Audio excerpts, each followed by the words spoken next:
시작하겠습니다. 자, 78회 이제 실기 문제 같이 한번 해보도록 하겠습니다. 여러분들 회사 이름이 소환이죠? 프로그램도 소환이 맞는지 확인하시고요. 자, 분계부터 한번 살펴보도록 하겠습니다. 1번. 당사는 2월분 영업부 직원 급에 대해서 건강보험료, 국민연금, 본인부담금 90만원, 급여지급시 차감됐다라고 나와 있으니까는 예수금으로 처리가 되어 있었겠죠.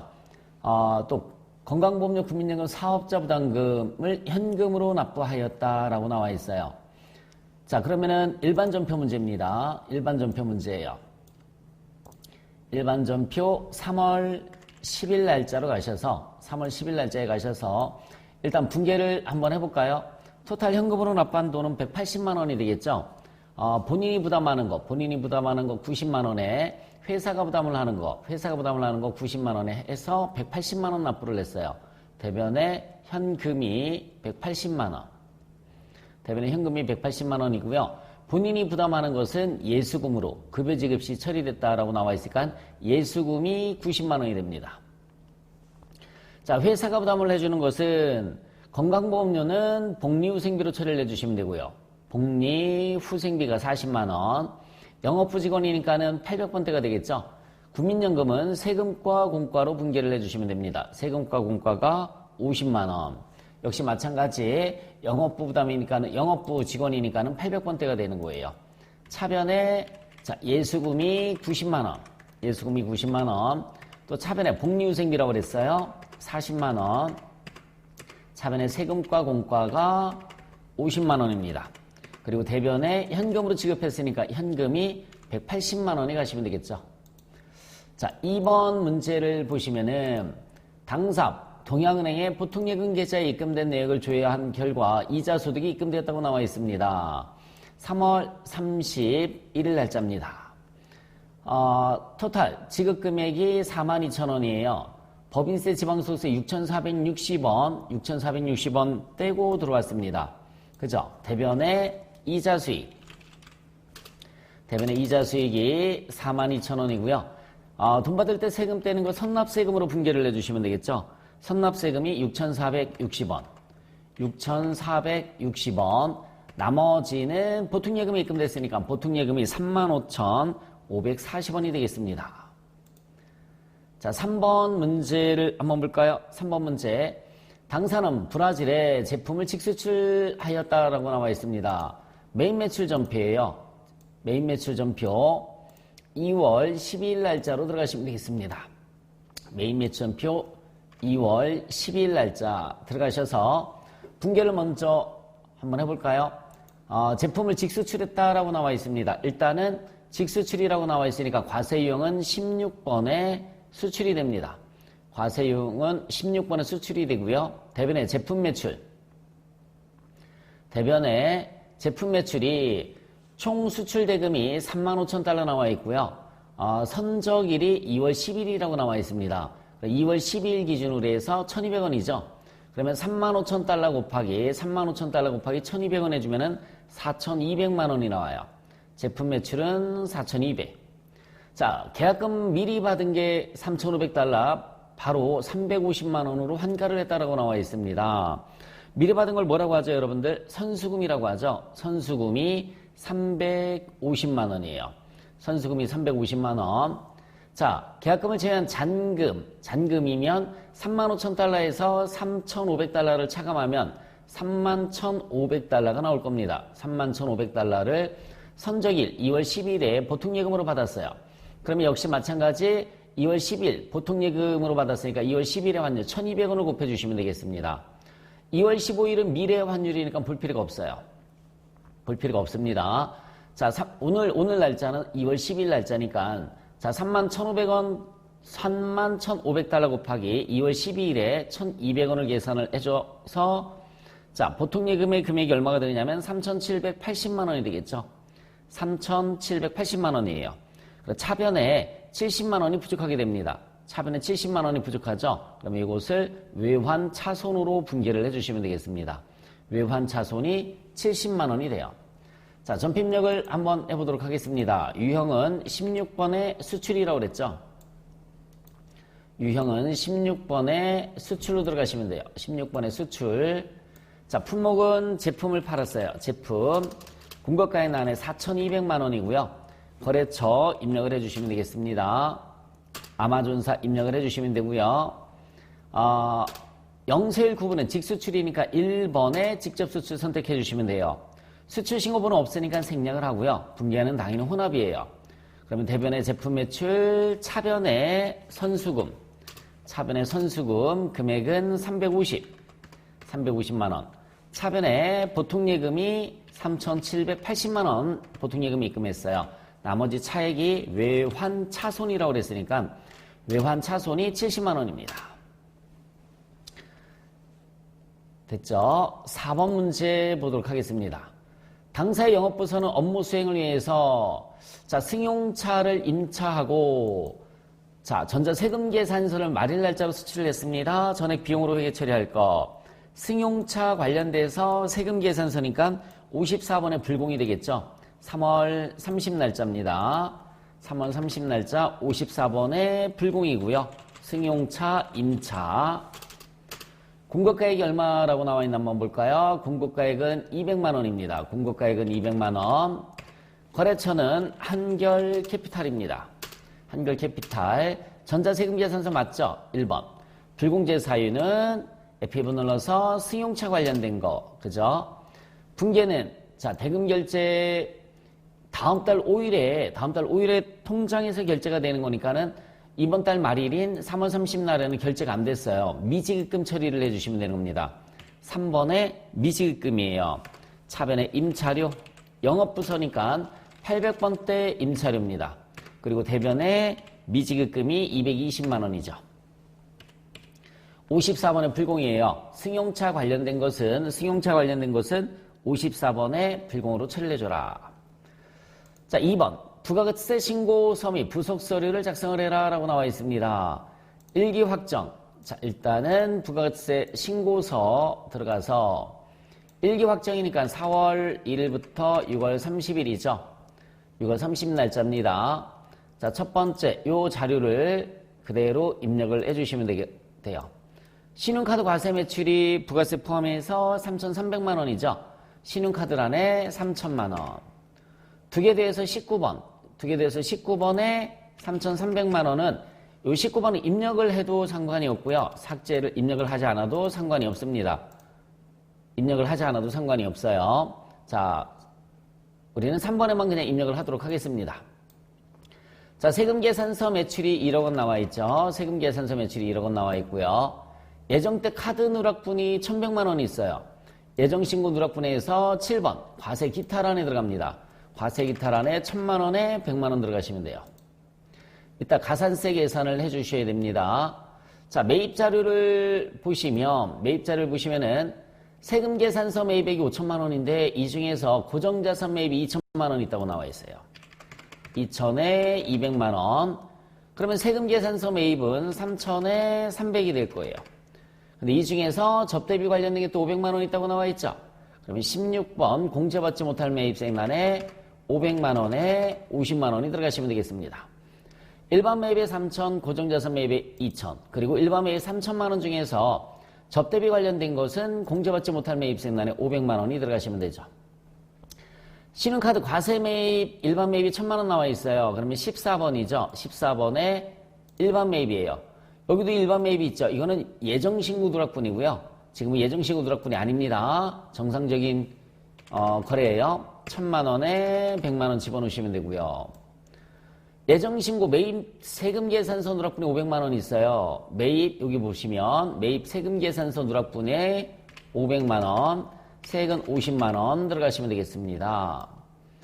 자, 별도의 언급이 없는 한 해당 금액에는 부가세가 포함되지 않은 것으로 가정할 것. 미납일수는 91일로 한다라고 나와 있죠.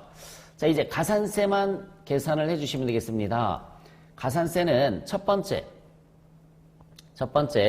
세금계산서 관련된 가산세가 있어야 되는데 세금계산서 관련된 가산세는 없어요. 자, 두 번째 일반 과소신고죠. 일반 과소신고 불성실 가산세가 미납부세 곱하기란 말이에요. 미납부세 공식을 써보면 미납부 세액 곱하기 10%, 10% 곱하기 50%가 아니죠. 이제는 50%가 아니라 25%입니다. 25%. 그러면 매출세액에서 매입세액을 공제를 하면 매입세액 누락한 거, 매출세액 누락에서 매입세액 누락을 빼주시면은 미납부세액이 계산이 됩니다. 미납부세액. 그럼 매출세액 누락된 게 100만 원 있잖아요. 100만 원 들어가시면 되고요.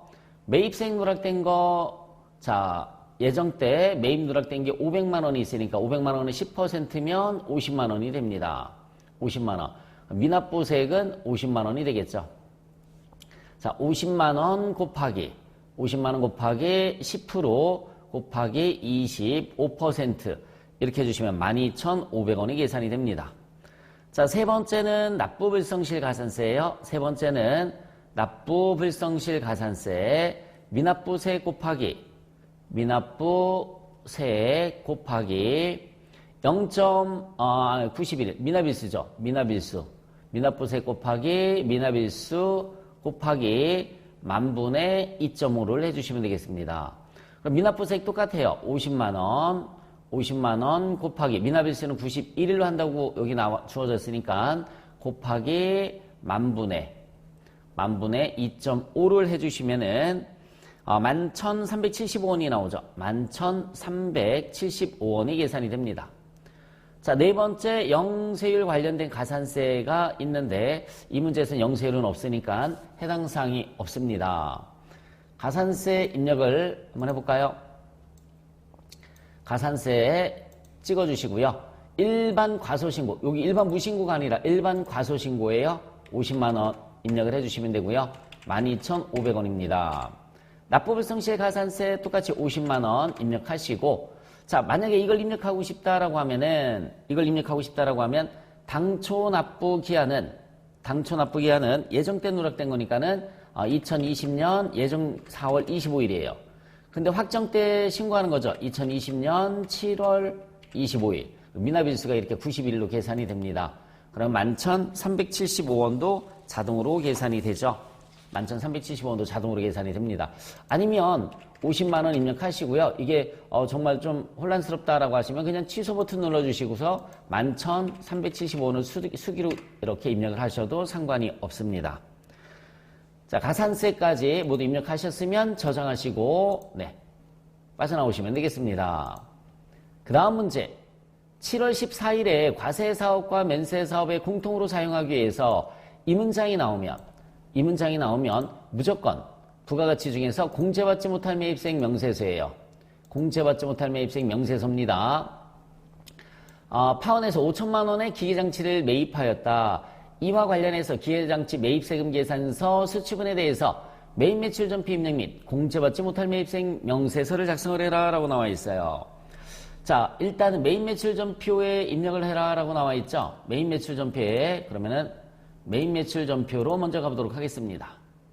매입매출 전표에 가셔서 과세사업과 면세사업에 공통으로 사용하는 것은 일단 7월 14일이죠. 7월 14일이고요. 54번에 불공으로 다 입력을 해주시면 돼요. 54번에 불공이고요. 기계장치를 매입했습니다. 기계장치 매입했고요. 공급가액은 얼마냐면은 5천만 원이에요. 5천만 원. 거래처는 파원입니다. 거래처는 파원에서 매입했고요. 전자세금 계산서니까 1번 눌러주시면 돼요. 불공제 사유는 공통매입세액 안분계산서분을 선택해 주시면 되는 겁니다. 면세사업과 과세사업에 공통으로 사용하는 거니까 공통매입세액 안분계산서분 확인 버튼 눌러주시고요. 자, 분계는 뭘로 다 사갖고 왔느냐면 분계를 입력하라는 얘기는 특별히 없어요. 그죠? 5천만 원에 매입하였다. 그죠? 매입까지만 나와 있단 말이에요. 매입까지만. 그러면 분계는 0번에 분계 없음을 선택해 주시면 되겠습니다. 자, 그리고 공제받지 못할 매입세액 명세서 들어와서 7월이니까는 7월부터 9월을 들어가시면 되겠죠. 7월부터 9월 들어가시면 되고요. 공통매입세액 예정 때는 안분계산을 찍어주시면 돼요. 예정 때는 안분 계산을 찍어주셔서 공급가액 기준을 선택해 주시면 되겠습니다. 전표 데이터를 불러오시겠습니까? 자, yes 하시면은 이렇게 자동으로 불러와져요. 자동으로 불러와집니다. 5천만 원, 500만 원 불러와졌죠? 이것만 확인을 해 주시면 되는데 문제는 동기계 장치를 그죠? 바로 팔았어요. 7월 달에 사가지고 와서 9월 달에 팔았습니다. 이럴 때는 직전 걸 가지고서 안분 계산을 해주시면 되는 거예요. 직전. 다시 한번 말씀드리겠습니다. 다시 한번 말씀드리면은 같은 기수잖아요. 7월에 사서 9월에 팔았어요. 7월에 사서 9월에 팔았습니다. 그럴 때 안분 계산은 직전 걸 갖고 안분 계산을 해주시면 되겠습니다. 그러면 직전이 지금 현재가 7월이니까 2기란 말이에요. 2기인데 직전이면 1기 걸 갖고 계산을 해주시면 돼요. 1기. 그래서 1기에 총 공급가액이 7억 8천만 원 수정을 해주시면 되고요. 면세 공급가액은 얼마라고 나와 있습니까? 4억 4천만 원 이렇게 수정을 해주시면 되겠습니다. 4억 4천만 원 수정을 해주시면은 불공제되는 금액이 282만 512원으로 계산이 될 겁니다. 됐죠, 여러분? 조심하셔야 될 것은 저장하시고 나오시고 같은 기수의 매입과 매각이 동시에 이루어졌어요. 매입과 매각이 같은 기수에 동시에 이루어졌을 때는 당해 과세 기간이 아니라 직전 과세 기간을 가지고서 안분 계산을 한다는 걸 기억을 해주셨으면 좋겠습니다. 자, 문제 3번 결산 정리 문제 보겠습니다. 결산 정리 분계를 하거나 입력을 해서 결산을 완료해라. 장기 차입금에 대한 내용은 다음과 같다. 결산 시 회계 처리를 해라 라고 나와 있어요. 자, 지금 2020년 12월인데 만기일시 상환이에요. 자, 신한은행의 1200만원 차입금은 상환기간이 내년 12월 31일이고요. 국민은행은 내후년이니까는 국민은행은 따질 필요 없고요. 신한은행만 유동성 대체를 해주시면 되겠습니다.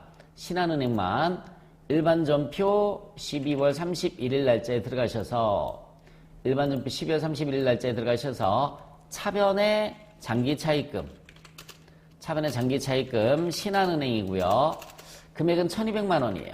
1200. 대변에는 유동성 장기부채 똑같이 신한은행이 들어가시면 되겠습니다. 신한은행 1200만 원.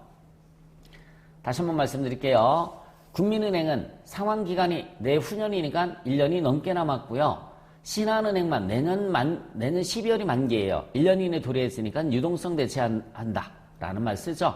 차변의 장기 차입금, 대변의 유동성 장기부채 이렇게 분계를 해주시면 되겠습니다. 2번 보험료에 대해서 적절한 회계처리를 하라고 나와 있습니다. 10월 1일 날 걸 먼저 한번 보도록 하겠습니다. 첫 번째 10월 1일 날 조회를 했더니 선급 비용으로 분계가 되어 있어요. K화재보험 그죠? 500만 원짜리 자산 처리했다고 나와 있죠. 이 자산 처리했다라는 표현이 분계할 때 선급 비용으로 분계를 했다라는 그런 표현입니다. 그럼 분계 어떻게 해주시면 되느냐면 차변에 있었던 선급 비용을 대변에 가서 없애주시면 돼요. 대변의 선급 비용 이렇게 대변의 선급 비용 그리고 차변에는 보험료가 되겠습니다. 자, 그러면 선급 비용이 없어진 거잖아요. 지금 없어지면 당해분을 분계를 해주시면 된다고 했어요. 당해분을 분계를 해줘라. 그럼 500만 원 중에서 500만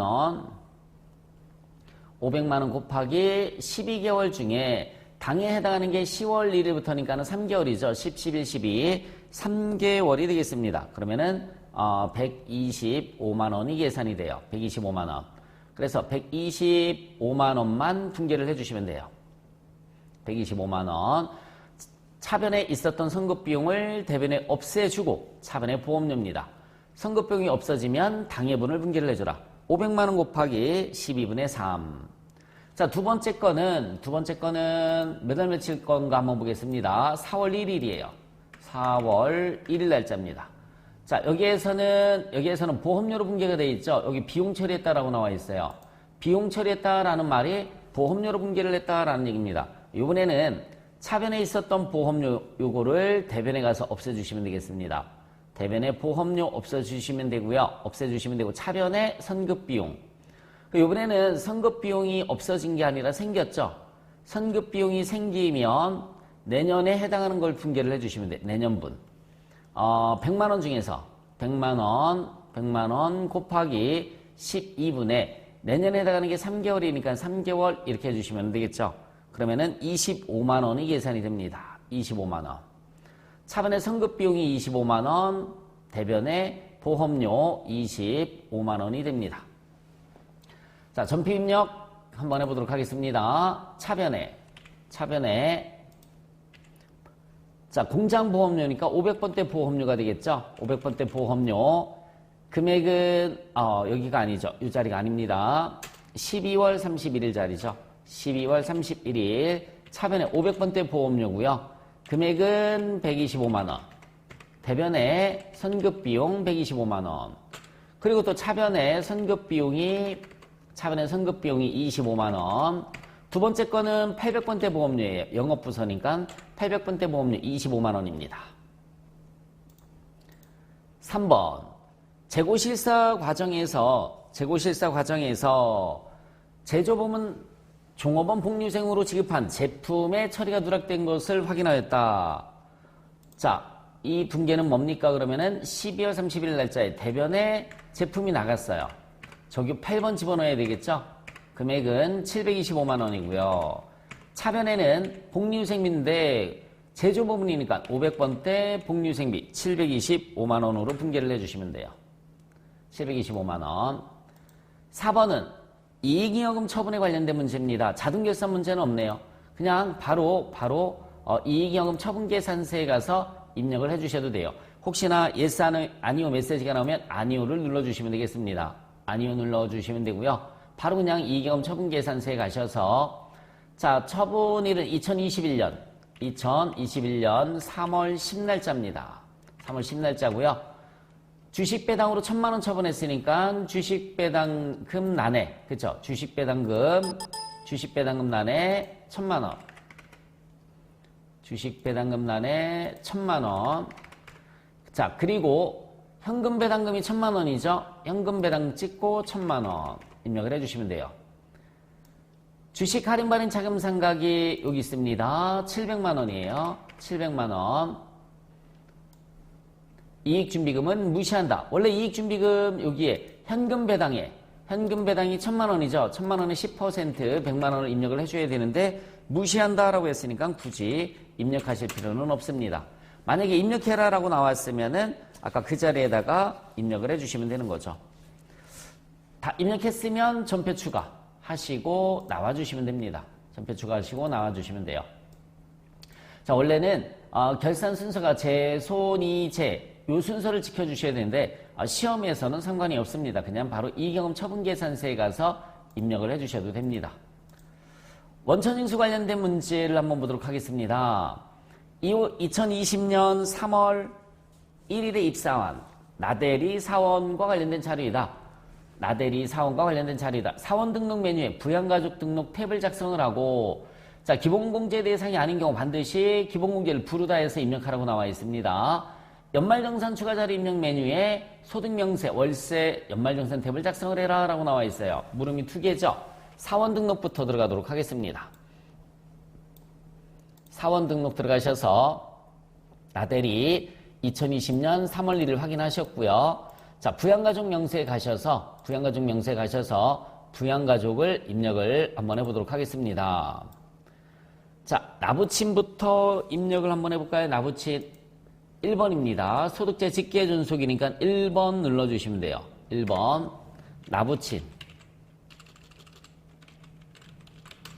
내국인 주민등록번호가 49102018452862입니다. 18452880 60세 이상입니다. 60세 이상으로 들어가시면 돼요. 경로대에 자동 체크가 됩니다. 여기 일단 보시면은 나대리는 생계를 같이 하는 부양가족은 위 가족관계 증명서에 나오는 가족분이다. 부모님은 소득이 없으니까 기본공제를 받을 수 있다는 얘기죠. 배우자는 장애인복지법상의 장애인으로서 기타 소득금액이 400만 원 있으니까 배우자는 공제를 받을 수가 없어요. 장애인이라 하더라도 기타 소득금액이 300만 원을 초과하면 안 되죠. 자녀들은 소득이 없다라고 했어요. 그러니까 배우자만 부과되는 겁니다. 배우자만 부과되고요. 부모님은 역시 마찬가지 소득이 없다고 그랬어요. 김모친, 내국인 주민등록번호 입력해 주시면 되겠죠? 511-211-2854-621번입니다. 자, 60세 이상으로 들어가시면 되겠죠? 60세 이상. 김모친 다음에 배우자. 배우자는 3번입니다. 3번. 이부인이고요. 내국인 주민등록번호가 자, 8111202845-185예요. 자, 배우자는 소득금액이 300만 원을 초과했어요. 기타 소득금액이. 배우자 공제를 받을 수가 없습니다. 자, 그리고 이제 자녀 입력을 한번 해보도록 하겠습니다. 자녀도 여기 소득이 없다라고 나와 있죠? 자, 소득자의 직계비속은 4번이죠. 4번 눌러주시면 되고요. 나대한 주민번호 1111113345-859번이고요. 20세 이하입니다. 7세 이상이니까 자녀란에 체크가 되는 거 맞습니다. 두 번째 남인국이에요. 남인국. 자, 주민등록번호는 13123038452866 그죠? 7살이니까 역시 마찬가지 자녀 세액공제를 받을 수가 있어요. 자, 부양가족 명세 다 입력을 했습니다. 그리고 나서 연말정산 추가자리 입력하라고 그랬어요. 연말정산 추가자리 입력 들어가셔서 에피번 나대리 불러갖고 오시면 되고요. 자, 제일 먼저 종전근무지는 소득명세 탭에 입력을 해주시면 되겠습니다.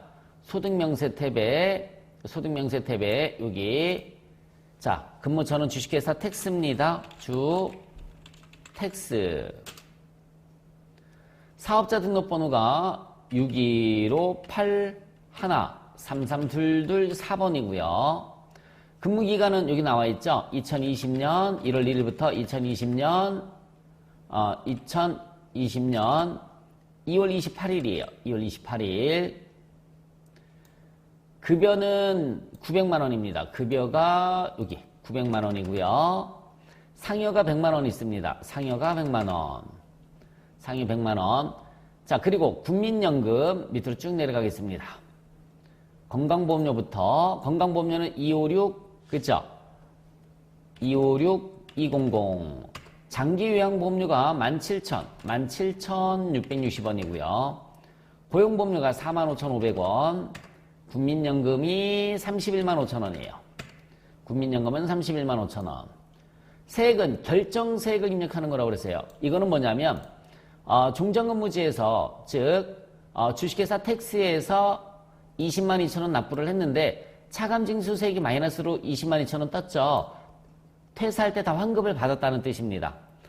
20만 2천원 납부를 했고 20만 2천원 환급을 다 받았으니까 낸 거는 하나도 없는 거죠. 결정세액이 0이기 때문에 두 달간 1월부터 2월달까지 두 달간 납부한 세금이 20만 2천원인데 퇴사할 때 연말정산을 한단 말이에요. 결정세액이 0이니까 다 환급받아서 세금은 없습니다. 입력할 거 없는 거예요. 여기까지만 입력을 해주시면 끝나는 겁니다. 자, 그 다음에 국세청 자료를 한번 보도록 하겠습니다. 나대리 본인 및 가족들의 자료이며 의료비는 전부 나대리가 지출하였다. 아래 연말정산 간소화 서비스 외에 다른 국세청 자료는 없는 것으로 한다라고 나와 있어요. 나대리 거고요. 부인 거는 안 되죠. 기본공제 대상자가 아니기 때문에 부인은 소득이 있었어요. 그래서 안 되고요. 나대리 본인 것만 60만 원을 입력을 해주시면 되겠습니다. 연말정산 탭에 들어가셔서 일반 보장성 보험료란에 나대리 본인 거 60만 원 입력을 해주시면 되겠죠. 배우자는 다시 한번 말씀드리지만 기본공제 대상자가 아니에요. 소득이 있어서 입력하지 않습니다. 이 배우자 거는. 자, 두 번째 의료비. 의료비 봤더니 나부친 아버지 거예요. 아버지 겁니다. 322만 원 썼어요. 의료비. 65세 이상 의료비가 되겠죠. 의료비는 322만 원. 65세 이상 322만 원 입력을 해주시면 되고요. 자, 그 다음에 아버지 의료비 다음에 또 이부인. 부인은 소득이 있었죠. 그래도 의료비는 됩니다. 소득이 있어도 의료비는 공제를 받을 수가 있는 거죠. 그렇죠? 그래서 배우자 이부인이 장애인이었었단 말이에요. 배우자 이부인이 장애인이었었기 때문에 장애의료비로 들어가시면 되겠습니다. 장애의료비란에 장애인 의료비 여기 있죠, 그쵸? 여기에 얼마 입력해 주시면 되느냐면 490만 원을 입력을 해 주시면 되겠죠. 배우자는 장애인이었었어요. 여기 다시 한번 문제를 보시면은 배우자는 장애인복지법상의 장애인이다라고 나와 있습니다. 소득이 있어도 의료비는 돼요. 소득이 있어도 의료비는 되는 거고요. 장애의료비란에 490만 원을 입력을 해주시면 되겠죠. 자, 그 다음에 교육비가 나와 있어요. 교육비, 초등학교 교육비가 얼마라고 나와 있습니까? 120만 원 나와 있어요. 교육비, 초등학교 교육비란에 120만 원, 초중고란에 120만 원을 입력을 해주시고 됐죠? 교육비 다음에 직불카드 쓴 게 있습니다.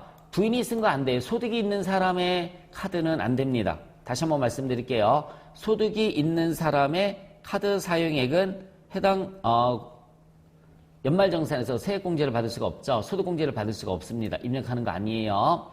직전년도 신용카드, 직불카드, 현금영수증은 없는 것으로 한다라고 나와 있고 기타 자료 봤더니 월세가 나와 있습니다. 아파트고요. 무주택 세대주입니다. 그렇죠? 월세액은 확인됐다고 나와 있고요. 부동산 계약서를 보시고서 월세 탭 먼저 찍어주도록 하겠습니다. 임대인을 먼저 입력하게끔 되어 있죠. 그렇죠? 임대인 여기 있습니다. 임대인은 주인장으로 되어 있어요. 임대인 주인장. 주민등록번호가 3804221068-544번이에요. 유형은 아파트라고 그랬죠? 아파트가 몇 번에 있습니까? 5번에 있네요. 화면 하단에 보시면은 5번에 있습니다. 면적은 69제곱미터라고 나와 있어요. 69제곱미터입니다. 69. 주소는 부동산의 주소. 요거 보시고서 입력을 해주시면 돼요. 서울시 영등포구 신길동입니다. 신길 아파트 103호. 개시일은 임대기간이죠. 임대기간은 조금 밑으로 내려가시면 돼요. 그러면 2020년 그죠? 2020년 2월 1일부터입니다. 2020년 2월 1일부터 임대기간 2월 1일부터 종료일은 2022년 1월 31일까지이고요. 연간 월세액이 얼마라고 나와 있어요? 월세는 차임이 월세를 뜻하는 거예요. 120만 원이죠. 차임이 월세입니다. 120만 원이에요. 120만 원. 120만 원 곱하기 2월 1일부터 그러니까는 11달 그쵸? 120만 원 곱하기 11달이니까는 1320만 원을 지급을 했습니다. 월세는 1320만 원을 지급을 했어요. 자, 다시 한번 말씀드릴게요. 2월 1일부터잖아요. 임대기간이. 그럼 1월달은 아니고요. 11개월치 1320만 원 입력을 해주셨으면 됐습니다. 자, 다 입력했죠? 다 입력하면 작업 완료 버튼 눌러주시고요. 그러면 동그라미 표시가 되죠? 네, 빠져나오시면 됩니다.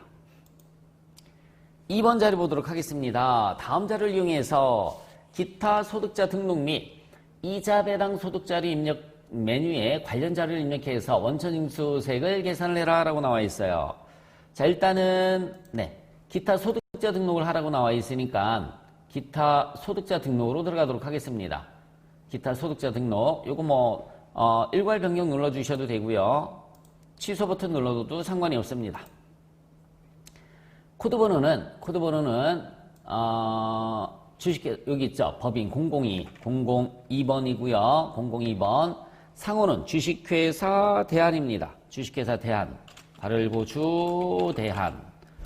자, 거주자 맞아요. 거주자 맞고요. 비영업대금의 이익이죠. 단기 차입금에 대한 이자니까 비영업대금의 이익을 선택해 주시면 되겠습니다. 비영업대금의 이익. 내국인이고요. 내국인으로 들어가시면 돼요. 내국인. 자, 그 다음에 주민등록번호 대신에 회사니까는 사업자 등록번호가 있죠. 사업자 등록번호가 있어요. 소득자 구분 실명은 자, 내국인 F2번 눌러서 내국인 주민등록번호가 아니라 그죠? 내국 법인 사업자 등록번호예요. 사업자 등록번호라고 쳐볼까요? 사업자, 그죠? 네, 211번에 사업자 등록번호가 있어요. 실명이고요. 2번에 법인입니다. 법인. 사업자 등록번호는 12081-12345번이고요. 법인명. 법인명은 뭐 굳이 안 쳐도 상관이 없어요. 법인 대표자명은 안 나와 있으니까 입력을 하지 않습니다. 자, 이렇게 등록을 해주시면 돼요. 등록 다 하셨으면 빠져나오셔서 이자 배당 소득자료 입력 들어가셔서 몇 월 며칠에 지급했다고 나와 있냐면 3월 10일에 지급했죠. 3월 10, 여기 보시면은 3월 10날짜입니다. F2번 대안 선택해서 불러오시면 되고요. 자, 나머지는 입력할 거 없고요. 자, 비영업대금의 이익은 25%예요. 이자 소득이 500만 원이고요. 그러면은 밑에 금액란에 500만 원, 25%, 네, 125만 원 자동으로 뜹니다. 됐죠, 여러분? 이 중간 사이는 뭐 굳이 입력을 하지 않아도 상관이 없습니다.